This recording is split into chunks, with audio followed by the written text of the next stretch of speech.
नमस्ते वासुदेवाय, वासुदेवाय कृष्ण देवाय।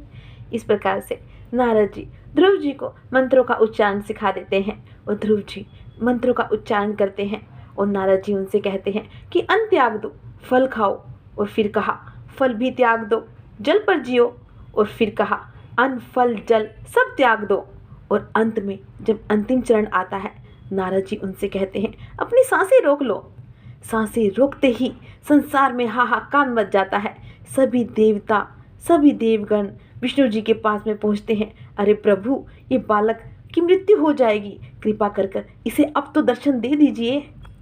परम पिता परमेश्वर भगवान विष्णु ध्रुव जी के सामने प्रकट होते हैं और ठाकुर जी कहते हैं ध्रुव उठो पुत्र। ध्रुव जी कहते हैं आप कौन हैं? ठाकुर जी कहते हैं अरे मैं वासुदेव, जिसकी तुम तपस्या कर रहे हो। ठाकुर जी ध्रुव जी को अपने गले लगा लेते हैं और फिर अपनी गोद में बिठा लेते हैं और ठाकुर जी कहते हैं बोलो क्या चाहिए तुम्हें? ध्रुव जी बोले मुझे सुरुचि माँ ने पिताजी की गोद से क्यों उतार दिया? युद्ध के बाद पिताजी क्यों नहीं सुनीति माँ के पास गए? पिताजी ने सुरुचि माँ को डांटा क्यों नहीं? ठाकुर जी बोले अरे अरे अरे, इतने प्रश्न एक साथ? एक प्रश्न पूछो जिसका तुम्हें उत्तर सबसे पहले चाहिए। तो ध्रुव जी बोले कि मेरे पिताजी ने मुझे अपनी गोद से क्यों उतार दिया, मुझे इस प्रश्न का उत्तर चाहिए।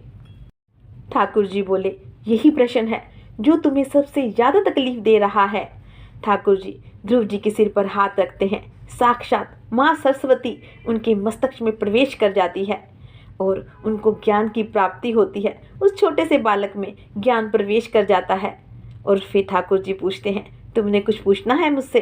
फिर ध्रुव जी कहते हैं नहीं, मुझे मेरे सभी प्रश्नों के उत्तर मिल गए हैं प्रभु, मुझे अब कुछ नहीं पूछना है। इस प्रकार से भागवत की यह कथा विष्णु भगवान जी के परम भक्त ध्रुव के बारे में बताती है। और इसके बाद बालक ध्रुव की याद में सर्वाधिक चमकने वाले तारे को ध्रुव तारा नाम दिया गया। जय श्री राधे, जय श्री कृष्णा।